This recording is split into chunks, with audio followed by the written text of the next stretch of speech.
नमस्कार. न्यूज डंकामध्ये मी महेश विचारे आपल्या सगळ्यांचं मनपूर्वक स्वागत करतो. मित्रांनो, सध्या निवडणुकीचा माहोल आहे पूर्ण देशभर.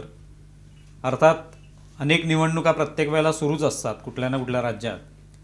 आता सध्या सगळ्यांचं लक्ष हे पश्चिम बंगालच्या निवडणुकीकडे आहे. तामिळनाडूमध्ये सुद्धा निवडणुकामध्ये मतदान झालेलं आहे. सगळ्या जवळपास 5 राज्यातल्या निवडणुकांचे निकाल 4 मे रोजी लागणार आहेत आणि त्यामुळे सगळ्यांची त्या दृष्टीने तयारी सुरू आहे. प्रत्येकजण आपापले अंदाज बांधतोय. पण आजचा जो आमचा व्हिडिओचा विषय आहे हा बिहारच्या राजकारणाच्या संदर्भातला आहे. बिहारमध्ये सुद्धा आता सम्राट चौधरी यांनी मुख्यमंत्रीपदाची सूत्र जी आहेत ती हाती घेतलेली आहेत. नितीश कुमार यांनी जवळपास 20 वर्ष ते त्या ठिकाणी मुख्यमंत्री म्हणून राहिलेले आहेत. तर अशा या सगळ्या बदललेल्या राजकारणाच्या संदर्भात थोडंसं आपल्याला बोलायचं आहे. नितीश कुमार हे आता खासदार झालेले आहेत, पण काय त्यांच्या काळामधलं राजकारण होतं आणि आता सम्राट चौधरी झाल्यानंतर म्हणजे भाजपाचे मुख्यमंत्री झाल्यानंतर त्यांच्यासमोर कोणती आव्हानं असतील हे जाणून घेण्याचा प्रयत्न आजच्या या आपल्या व्हिडिओच्या माध्यमातून करायचा आहे. आणि त्यासाठी आपल्यासोबत आहेत निलेश कुलकर्णी. दिल्लीमध्ये ते सगळं राजकीय जे पत्रकारिता आहेत ते करतात. सामनाचे प्रतिनिधी म्हणून तिथे अनेक वर्ष जवळपास 15-17 वर्ष ते तिथे काम करत आहेत. त्यामुळे या सगळ्या एकूण देशभरातल्या राजकारणाचा अंदाज जो आहे तो त्यांना आहे. त्यामुळे त्यांच्याशी आपण संवाद साधूया आणि बिहारच्या या बदललेल्या राजकारणाविषयी जाणून घेऊया. निलेशजी, आपलं खूप खूप स्वागत आहे. तर सर्वप्रथम म्हणजे आता सगळीच ही चर्चा बिहारचं राजकारणातली कुठे मागे पडली आणि पश्चिम बंगाल, तामिळनाडू वगैरे यांच्या निकालांकडे सगळ्यांचं लक्ष आहे. पण तरी देखील आपण बिहारच्या राजकारणावर थोडं बोलूया, कारण आता 2-3 दिवस आहेत. त्यांचा 4 तारखेला निकाल लागणार आहेत. त्यामुळे जे काय होईल ते त्यावेळेला कळेलच आपल्याला. बिहारमध्ये आता राजकारण बदललं. नितीश कुमार जे ते खासदार झाले, पण अनेक वर्ष ते तिथे मुख्यमंत्री राहिले आणि आता ते पायउतार झाल्यानंतर तिकडून भाजपाने एक प्रकारे तिकडे आता आपली मान पक्की करण्यास सुरुवात केलेली आहे. नितीश कुमारांच्या संदर्भात बोलायचं झालं तर कशा प्रकारचं राजकारण त्यांचं होतं? नितीश कुमारांच्या बाबतीत सांगायचं झालं तर आपल्याला आठवत असेल की लालू प्रसाद यादवांचा कालखंड हा फार काही चांगल्या अर्थाने ओळखला जात नाही. त्या दरम्यानच्या काळामध्ये एक हिंदी सिनेमे आले, म्हणजे गंगाजल असेल किंवा अपहरण असेल, तर ते साधारणतः समाज मनाचं ते प्रतिबिंब किंवा जे प्रातिनिधिक चित्र होतं बिहारमधलं त्या काळातलं ते सिनेमातून मांडण्याचा प्रयत्न झाला. नितीश कुमार यांचं वैशिष्ट्य असं की बिहारला भयमुक्त बनवणारे मुख्यमंत्री म्हणून नितीश कुमारांचं नाव हे इतिहासामध्ये नोंदलं जाईल. विशेषतः अपहरणसारख्या आपण सिनेमामधून पाहिलं की महिला किंवा मुलींचं ज्या पद्धतीने अपहरण व्हायचं त्याला फार चांगल्या पद्धतीने नितीश कुमारांनी पायबंद घातला. आणि सामान्य लोकांना काय असतं, राज्यकर्त्याकडून काही सूर्यचंद्र यांची अपेक्षा नसते. एक व्यवस्थित त्याला जीवनाची गॅरंटी हवी असते. तर सुरक्षित जीवनाची गॅरंटी देण्याचं काम नितीश कुमारांनी केलं आणि एक प्रदीर्घ काळ सुदैवाने बिहारी जनतेच्या सुदैवाने ते मुख्यमंत्रीपदी राहिल्यामुळे एक चांगल्या पद्धतीची कायदा आणि सुव्यवस्था त्या राज्यामध्ये प्रस्थापित झाली आणि त्याचे निश्चितच चांगले रिझल्ट आपल्याला पाहायला मिळतात. नितीश कुमारांचं हे मोठं योगदान आहे असं मला वाटतं. विशेषतः नितीश कुमार हे महिला वर्गामध्ये तुम्ही कधी बिहारमध्ये गेलात तर ते अत्यंत लोकप्रिय नेते आहेत हे तुम्हाला आढळून येईल. लहान मुली त्यांना नितीश चाचा म्हणतात किंवा नितीश बाबू या नावाने त्यांना ओळखलं जातं. तर स्वातंत्र्योत्तर भारतामध्ये विशेषतः जयप्रकाश नारायण यांचे जे बाकी शिष्य आहेत म्हणजे मुलायम सिंग यादव किंवा लालू यादव हे नकारात्मक राजकारणासाठी ओळखले गेले. माई फॅक्टर, मुस्लिम यादव फॅक्टर तो राजकारणाचा एक भाग झाला. पण फक्त जाती आधारित राजकारण करणं आणि आपल्या कुटुंबापुरतं मर्यादित राजकारण करणं किंवा एक स्वार्थी पद्धतीने राजकारण करणं ह्यापेक्षा नितीश कुमार हे विरळा ठरतात आणि त्या अर्थाने समाजवादाची जी म्हणजे अस्सल लिगसी आहे जयप्रकाश नारायण यांची ती नितीश कुमार यांनी चालवली असं मला वाटतं. आता तुम्ही घराणेशाहीचा मुद्दा उपस्थित केला. त्यांच्या मुलाला म्हणजे एक प्रकारे पक्षामध्ये घेतलेला आहे की तो सक्रिय होईल पक्षामध्ये. म्हटलं जात होतं की उपमुख्यमंत्री वगैरे केलं जाईल, पण तसं काय झालेलं नाही. पण हा जो काय स्वभाव त्याच्यानं दिसून येतो नितीश कुमारांचा, सर्वसाधारणपणे राजकीय नेते जे असतात हे स्वतः स्वार्थ साधतायत, म्हणजे हा खूपच स्वार्थी आहे नेता, स्वतःच्याच मुलांना हे करतोय किंवा सगळ्या घरातलेच लोक जे आहेत ते पक्षाचं सगळी जबाबदाऱ्या सांभाळत आहेत असं चित्र असतं. पण तसं नितीश कुमारांच्या बाबतीत दिसलं नाही. म्हणजे हा कशा प्रकारचा पिंड आहे त्यांचा? तुम्ही लालू यादवांचंच उदाहरण पहा. लालू प्रसाद यादवांनी पूर्ण कुटुंबामध्ये सत्तेचं वाटप केलं, जे कार्यकर्त्यात किंवा केडरमध्ये करायचं होतं. त्याऐवजी त्याची दुसरी बाजू म्हणजे नितीश कुमार. हे नितीश कुमारांचा एक किस्सा तुम्हाला मी आवर्जून सांगेन की नितीश कुमार 20 वर्षात जवळपास 10 वेळा मुख्यमंत्री झाले. नितीश कुमारांच्या पत्नी खूप पूर्वीच दगावल्या किंवा त्या हयात नाही आहेत, पण ज्यावेळी त्या हयात होत्या आणि नितीश कुमार मुख्यमंत्री होते, एकदाही त्या मुख्यमंत्र्यांच्या निवासस्थानी राहिल्या नाहीत. आणि कायम नितीश कुमारने एक सचोटी किंवा जे साधून सुचिता असते, मी राजकारणातली नाही म्हणत आहे, कारण त्यांना मिस्टर पलटूराम पण म्हणतात, युटर्न घेणारे पण म्हटलं जातं, किंवा गिरगिट असा हिंदीमध्ये शब्द आपल्याकडे ज्याला आपण हे म्हणतो सरडा, ते पण म्हटलं जातं. राजकारणामध्ये काही वेळा ह्या भूमिका बदलाव्या लागतात. मी नितीश कुमारांचं अजिबात समर्थन नाही करत आहे, कारण समाजवादी विचारांचे नितीश कुमार कधी उजव्या विचारसरणीच्या भाजपच्या मांडीवर जाऊन बसले कोणाला समजलं पण नाही. पण ती त्यावेळची गरज होती आणि प्रत्येक राजकीय नेता किंवा कुठलाही राजकीय पक्ष त्या वेळच्या परिस्थितीनुसार हा निर्णय घेत असतो. नितीश कुमारांनी भाजपासोबत सोयरीक जुळवली, त्यांना ती त्या काळाची गरज होती. तुम्हाला आठवत असेल सुशील कुमार मोदी हे त्या काळामधले भाजपचे बिहारमधले सगळ्यात मोठे नेते होते. लालू प्रसाद यादवांना सत्तेतून हद्दपार करणं हा त्यावेळेचा एक अजेंडा होता. हा फक्त राजकीय नव्हता, तर समाजातला पण अजेंडा होता. समाजात का विद्रोह होता लालूंच्या राजवटीविरुद्ध, तर त्या काळात त्यांनी तशा भूमिका घेतल्या. जरी त्या भूमिका घेतल्या तरी त्याच्यामागे कुठे ना कुठे बिहारचं हित किंवा बिहारी जनतेचं हित हा विषय जो होता, हा भावनिकदृष्ट्या कनेक्टेड असल्या कारणाने नितीश कुमार कधी इरिलेव्हंट झाले नाहीत बिहारच्या राजकारणातून.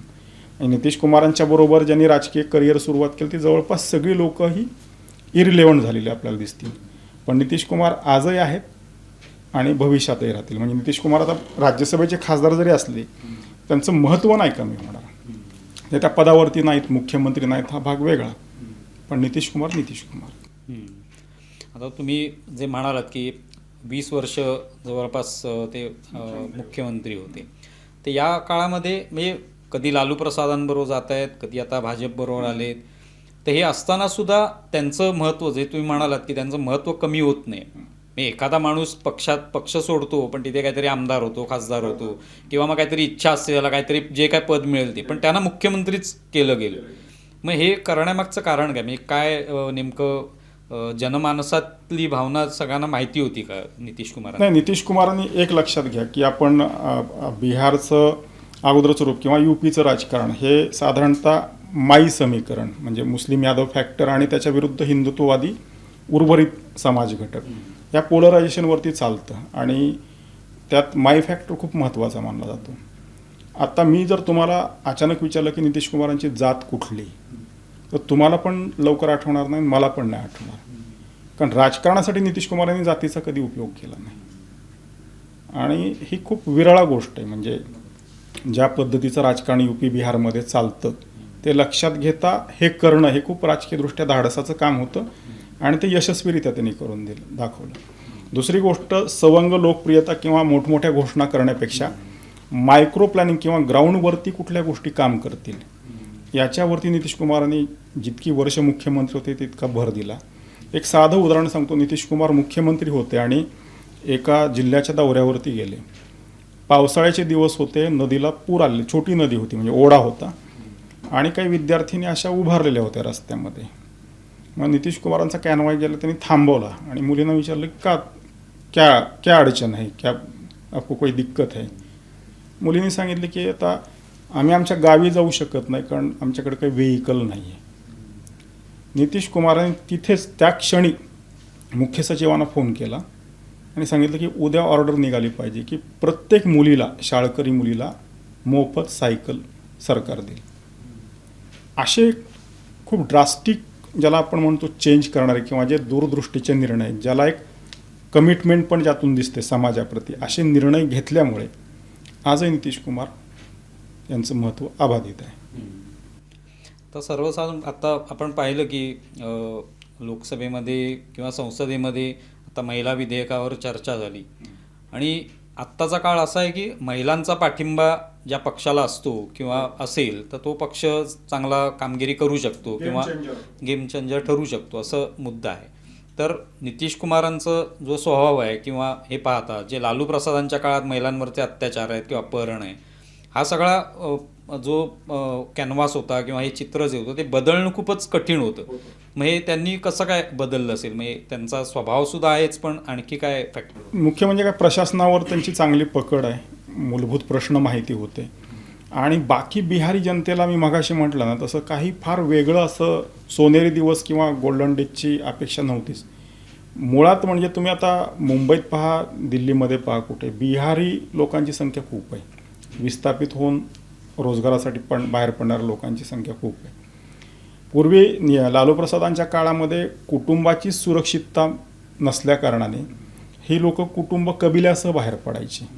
आताचा मूलभूत फरक माझ्या गेल्या 20 वर्षातलं ऑब्झर्वेशन असं आहे की आफ्टर नितीश कुमार घरातला जो कर्ता माणूस आहे किंवा ज्याला उपजीविकेसाठी बाहेर पडायला जायचं आहे रोजगारासाठी, तोच बाहेर पडतो, बाकी कुटुंब तो गावी ठेवतो. तर त्याला ही गॅरंटी जी दिली ही नितीश कुमारांनी दिली. आणि हे छोटे छोटे विषय आहेत पण ते खूप परिणामकारक आहेत. त्याच्यामुळे जी जनता दल, संयुक्त जनता दलाची जी पाळंमुळं होती ती याच कारणामुळं घट्टपणे रोवली गेली. पूर्वी तो समता पक्ष होता, जॉर्ज फर्नांडिस त्याचे प्रमुख होते, नंतरच्या काळात तो संयुक्त जनता दल झाला. असा सगळा प्रवास झाला. त्याच्यामध्ये शरद यादव एक त्यांचे महत्त्वाचे सहकारी होते. ही लोक बाजूला गेली तरी नितीश कुमार अबाधित राहिले किंवा आजही त्यांचं स्थान आहे. त्याचं मूलभूत कारण म्हणजे काय की एक तर जनतेकडूनही त्यांना तितकाच चांगला प्रतिसाद मिळाला, कारण जनतेला परत हे सरकार नको होतं, लालूंचं सरकार. मी त्यात एक गोष्ट आणखीन आवर्जून तुम्हाला सांगेल की लालूचे चिरंजीव, लालू यादवांचे तेजस्वी यादव उपमुख्यमंत्री झाले आणि तेजस्वी यादवांनी एक बऱ्यापैकी स्मूथ गव्हर्नमेंट चालवलं. म्हणजे लालू यादवांचे चिरंजीव आहेत म्हणून ते काय तसं आडदाणशाही किंवा ज्या गुंडगिरीचं त्यांच्यावरती आरोप व्हायचा तसं अजिबात केलं नाही. इमेज मेक ओव्हर किंवा ज्याला आपण म्हणतो ना इमेज बदलण्याचा प्रयत्न तो तेजस्वी यादवांनी प्रामाणिकपणे केला आणि त्यात त्यांना बऱ्यापैकी यश पण मिळालं. पण अडचण अशी की जिथे तुम्हाला नितीश कुमारांसारखा तुल्यबळ प्रतिस्पर्धी असतो समोर, तिथे काही फार स्पेस राहत नाही, त्यामुळे त्यांना स्पेस मिळाला नाही त्या अर्थाने. मग आता ह्या नितीश कुमारांचा हा जो काय कार्यकाळ होता इतक्या वर्षात, भलेही ते लालू प्रसादांबरोबर असतील, पण लालू प्रसादांचं जे काही राजकारण होतं, जसं तुम्ही म्हणाला तेजस्वी यादवांनी आता स्वतःची इमेज बदलण्याचा प्रयत्न केला, तर ते राजकारण पूर्णपणे आता संपुष्टात आलं किंवा तशा प्रकारचं राजकारण तिथे चालणारच नाही आणि नितीश कुमारांसारखं जे काय राजकारण आहे ते चालेल पुढील काळामध्ये, असं काय म्हणता येईल? आपण ठामपणे नाही सांगत, कारण सेंटिमेंट असतात किंवा त्या वेळची परिस्थिती असते अवलंबून. अगदी त्या पद्धतीचं लालूच्या राजवटीचं वर्णन हे गुंडाराज म्हणून केलं जायचं. त्यावेळी परिस्थिती वेगळी होती. आजकाल आता मीडिया, सोशल मीडिया हे इतके प्रभावी झालेले आहेत साधनं की आता पहिल्यासारखी स्थिती नाही आहे आणि कोणी असं धजावणार पण नाही. पण प्रत्येकाचा एक आपला ॲप्रोच असतो सरकार चालवण्याचा, पक्ष चालवण्याचा, त्या नेत्यावरती अवलंबून आहे. म्हणजे मी तुम्हाला आणखीन उदाहरण देईन की जसं मुलायम सिंग यादव, मी आता तेजस्वी यादवांचं उदाहरण दिलं. मुलायम सिंगांच्या तुलनेमध्ये अखिलेश यादवांनी बऱ्यापैकी सरकार चालवलं आणि त्यांच्याबद्दल एक प्रकारचं गुडविल अजूनही आहे की मुलायम सिंगांपेक्षा, कारण प्रत्येक जनरेशन चेंज आहे, विचार वेगळे आहेत, शिक्षण वेगळं, ह्या सगळ्या गोष्टीत. दुर्दैव काय आहे की मुलायम सिंग काय किंवा लालू यादव काय हे जयप्रकाश नारायण यांच्यासारख्या इतक्या मोठ्या दिग्गज नेत्याच्या तालमीत तयार झाले, वैचारिक तालमीत, मात्र ते इम्प्लिमेंट नाही करू शकले जे नितीश कुमारांनी इम्प्लिमेंट करून दाखवलं. त्यामुळे जेपींचे खरे वारसदार कोण तर Nitish Kumar.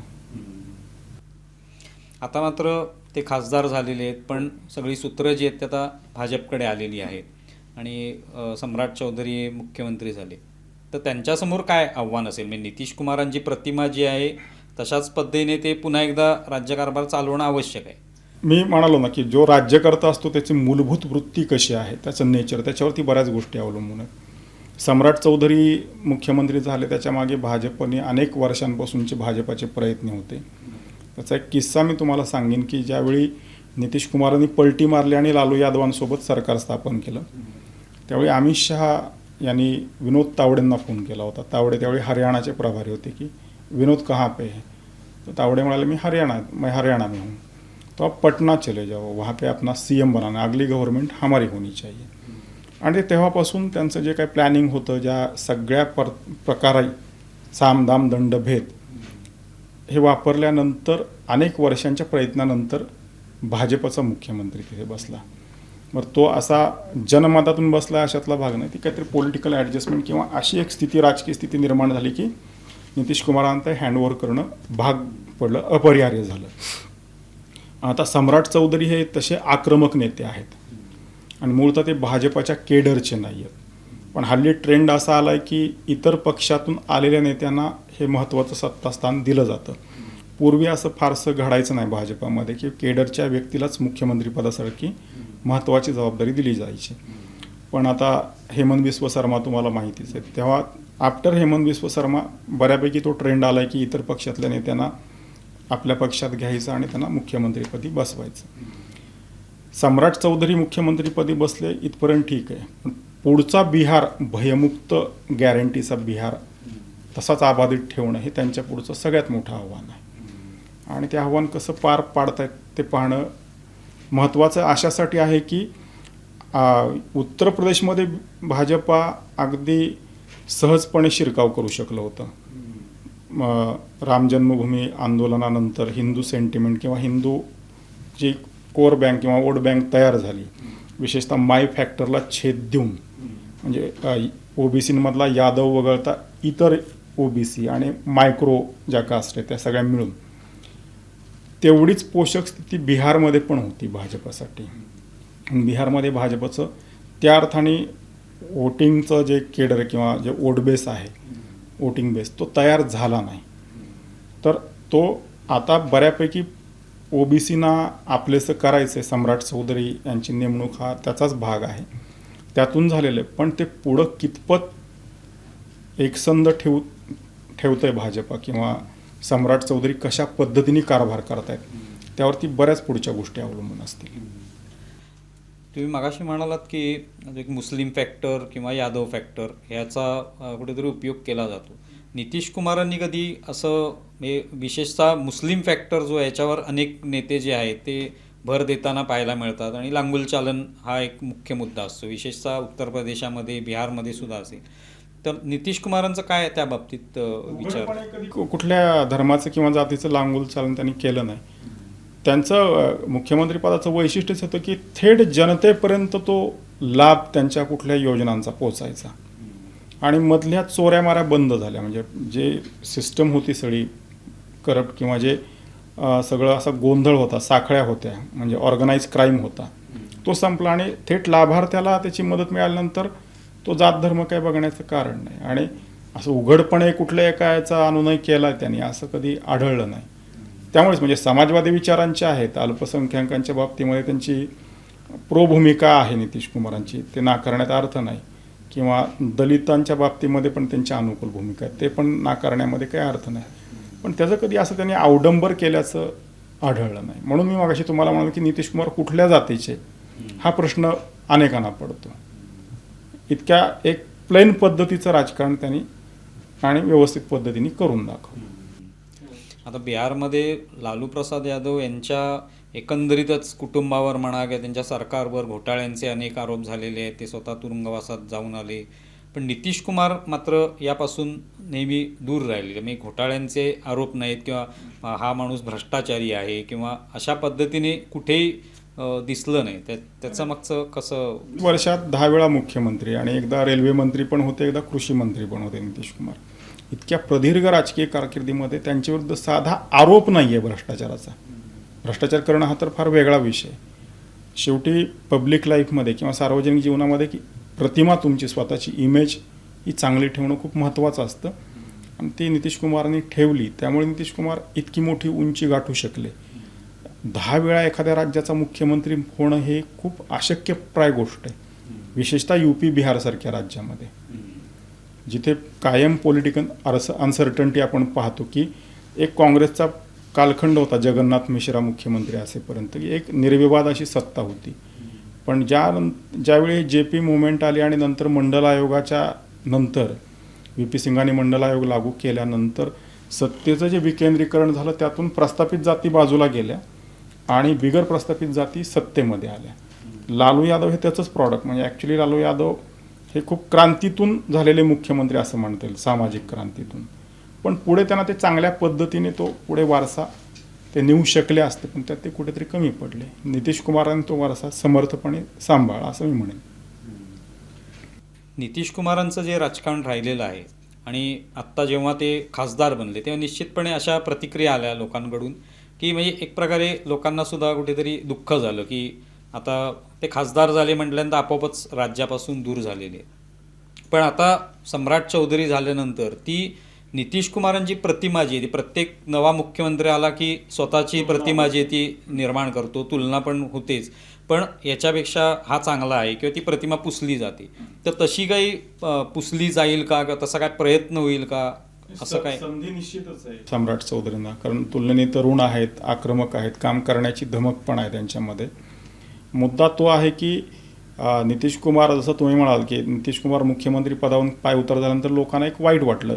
In general perception आता दिल्लीमध्ये अनेक खासदारांकडे कुक किंवा ड्रायव्हर हे बिहारची लोक असतात.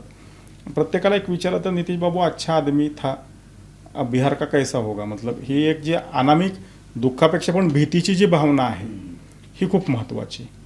आणि जोपर्यंत सम्राट चौधरी असं प्रॉमिसिंग काही करत नाहीत की भयमुक्त समाज, कारण बिहार UPमध्ये हाच सगळ्यात मोठा विषय की तुम्ही भयमुक्त जगता की नाही.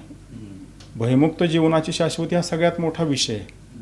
आपण तुलनेने महाराष्ट्रासारख्या प्रगत आणि चांगल्या राज्यात राहतो, पण तिकडे सगळाच विषय वेगळा आहे. सामाजिक स्तरापासून सगळ्या गोष्टी भिन्न आहेत. अशा स्थितीमध्ये सम्राट चौधरींनी जर सुरुवातीच्या काळामध्ये चुणूक दाखवली आणि बिहारची लिगसी जी आहे, किमान बिहारमध्ये विकासाला मर्यादा येतात, कोसी नदीला दरवर्षी मोठा पूर येतो आणि त्याच्यामुळं खूप नुकसान होतं आपल्याला माहिती. आणि प्रत्येक राज्याचे एक लिमिटेशन असते, बिहारला ती लिमिटेशन आहेत. विकासाचं जरी आपण नाही म्हटलं तरी किमान सामाजिक विकास किंवा सामाजिक सुरक्षितता याच्यावरती जरी काम केलं सम्राट चौधरी तर ते पुरेसे ठरेल. आणि ते कितपत करतात याच्यावरती त्यांची यशस्वीता अवलंबून असेल. आता तुम्ही दिल्लीमध्ये अनेक वर्ष प्रतिनिधी म्हणून काम करताय, राजकीय सगळं जे काय राजकारण आहे ते जवळून पाहता येतं. अशा वेळेला नितीश कुमार आता तिकडे दिल्लीत संसदेत आपल्याला पाहायला मिळतील. तर कशा पद्धतीचं लोकांचं काय त्यांच्याबद्दलचं मत असतं म्हणजे तुमच्या ऐकण्यात येतं? किंवा नितीश कुमारांचे किस्से खूप आहेत, पण दुर्दैवाने हल्ली किस्से त्यांच्या प्रकृतीबद्दल आहेत आणि ते व्यक्तिशः असल्या कारणाने काही गोष्टी पर्सनल आहेत, मी त्याच्यावरती कमेंट नाही करू इच्छित. पण थोडं त्यांना विस्मरणाचा आजार झालेला आहे आणि तो बळावत चालला आहे. त्यामुळे चर्चा अशी आहे की त्यांनीच एका स्टेजला आपण ज्याला सरेंडर म्हणू किंवा टेक ओव्हर करणं, हे करणं, हँडओव्हर करणं सत्ता, अशा पद्धतीची सत्ता हे केली. आणि पक्षावरती पण अशा स्थितीमध्ये कंट्रोल ठेवणं किंवा चालवणं ह्या गोष्टी अवघड ठरतात. म्हणजे आता हरिवंश सिंग हे भाजपचे म्हणजे नितीश कुमारांचेच पक्षाचे आहेत. राज्यसभेचे उपसभापती त्यांना नितीश कुमारांनी बनवलं. ते फक्त एकाच कारणासाठी बनवलं की जयप्रकाश नारायण यांचं जे मूळ गाव आहे त्या गावचे हरिवंश सिंग, हा एक भावनिक नाता असल्याकारणाने त्यांना संधी दिली. नंतरच्या काळात हरिवंश सिंग हे भाजपच्या कच्छपी लागले, नितीश कुमारांवर दुरावा झाला. यावेळी त्यांनी संधी नाकारली नितीश कुमार यांनी त्यांना. भाजपने त्यांना राष्ट्रपती नियुक्त सदस्य करून परत उपसभापती केलं. ते कुठे ना कुठेतरी ते हातातून सुकाणू सुटतायत. वय परतवे, प्रकृती परतवे, आणि त्याची त्यांना जाणीवही झालेली असावी नितीश कुमारांना. आता काय फार पुढं त्यांच्या हातून काही फार मोठं काही घडेल किंवा महत्त्वाची जबाबदारी त्यांना दिली जाईल असं मला तरी व्यक्तिशः वाटत नाही. माझ्या मते हा एका अर्थाने पूर्ण विराम आहे. राज्यसभेमध्ये आले इथपर्यंत ठीक आहे, पण पुढे काही फार घडेल किंवा त्यांची तब्येत त्याला तशी अनुमती देईल असं दिसत नाही. एक शेवटचा प्रश्न विचारतो तो म्हणजे आता सध्या महाराष्ट्रामध्ये मराठी भाषा, परप्रांतीय, तो परप्रांतीयांचा मुद्दा तर अनेक वर्षांपासूनचा आहे. पण आता तो मराठी भाषेचा काय ते मराठी भाषा त्यांना शिकवली जाणार अशा पद्धतीने सांगितलं. तर म्हणजे प्रामुख्याने ही चर्चा असते ती बिहारमधून लोक येतात, उत्तर प्रदेशातून लोक येतात, महाराष्ट्रात येतात, अन्य राज्यात जातात, पण महाराष्ट्रात मोठ्या प्रमाणावर येतात.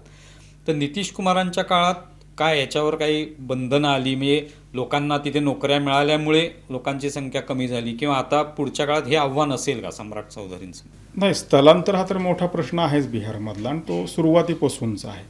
फक्त मधल्या काळामध्ये कायदा सुव्यवस्था तुलनेने ठीक झाल्यामुळे जे छोटे मोठे रोजगार करून तिथेच स्थायिक होण्याची जी संख्या होती ती बऱ्यापैकी वाढली होती. आणि स्थलांतराचं प्रमाण मगाशी मी ज्या पद्धतीने उल्लेख केला की पूर्वी पूर्ण कुटुंब कबिलासहित स्थलांतर करायला लागायचं, आता ते करायला लागत नाही. आता ती आपल्या मुलांना शाळेत घालतात, कुटुंब तिथेच ठेवतात आणि स्वतः तो माणूस रोजगार कमवायला बाहेर पडतो. त्यात असं काय फार फरक नाही पडलेला, कारण बिहारमध्ये संसाधनाची साधनं खूप कमी आहेत. आणि बिहारमधला तरुण मुलगा जो आहे तो एकतर शिकल्यानंतर तो दिल्ली मुंबईमध्ये एकतर रेल्वे स्टेशनवरती हमाल होईन किंवा IAS बनेन, हे दोनच पर्याय त्याच्या डोक्यात असतात, दुसरे पर्याय नसतात. आणि तो एका ध्येयाच्या पाठीमागे जातो. आता आपण सिव्हिल सर्व्हिसेसमध्ये बिहारींची संख्या जास्त पाहतो, कारण त्यांना एकतर अभ्यासाशिवाय पर्याय नाही. ते करतात, जे करतात ते त्याच्यामध्ये हे होतात, जे करत नाहीत ती मोठी संख्या आहे, ती स्थलांतरित होते. म्हणजे फक्त महाराष्ट्रात तर सगळ्यात जास्त आहे, पण अनेक राज्यांमध्ये तुम्ही पहा बिहारी लोक तुम्हाला मोठ्या प्रमाणात आढळतील. राहिला भाषेचा मुद्दा, तर आपण ज्या राज्यामध्ये जातो जिथे आपली रोजीरोटी चालते तिथली मातृभाषा ही शिकायलाच पाहिजे. त्यात काही दुमत असायचं किंवा त्याला कुठलाही पर्याय असायचं कारण नाही. ती भाषा कोणी तुम्हाला सक्तीने लादत नाही, पण तुम्हाला ते आचारविचार स्वीकारले पाहिजेत, तर तुम्ही तिथे रुजू आणि टिकू शकता. निलेशजी, खूप खूप धन्यवाद. तुम्ही नितीश कुमारांचा हा सगळा जो पट आहे तो उलगडून दाखवला, आणि त्यांचे वेगवेगळे पैलू जे आहेत ते या निमित्ताने समोर आले. आता भविष्यातलं त्यांचं राजकारण कसं असेल किंवा एकूण बिहारचं राजकारण कसं असेल ते आपल्याला पाहायला मिळेल, आणि त्यावर तुम्ही अर्थात तिकडे असल्यामुळे तुम्हाला ते अधिक जवळून कळेल, आणि नंतरसुद्धा आपण त्यावर संवाद साधूच. तुम्ही इथे आलात त्याबद्दल खूप खूप आभारी. नमस्कार. तर मित्रांनो, आत्ताच आपण निलेश कुलकर्णी यांच्याशी संवाद साधला आणि बिहारच्या राजकारणाविषयी जाणून घेण्याचा प्रयत्न केला. तुम्हाला व्हिडिओ कसा वाटला आहे जरूर कळवा. आमचा व्हिडिओ जास्तीत जास्त लाईक करा, शेअर करा आणि आमचं यूट्यूब चॅनल सबस्क्राईब करा. धन्यवाद.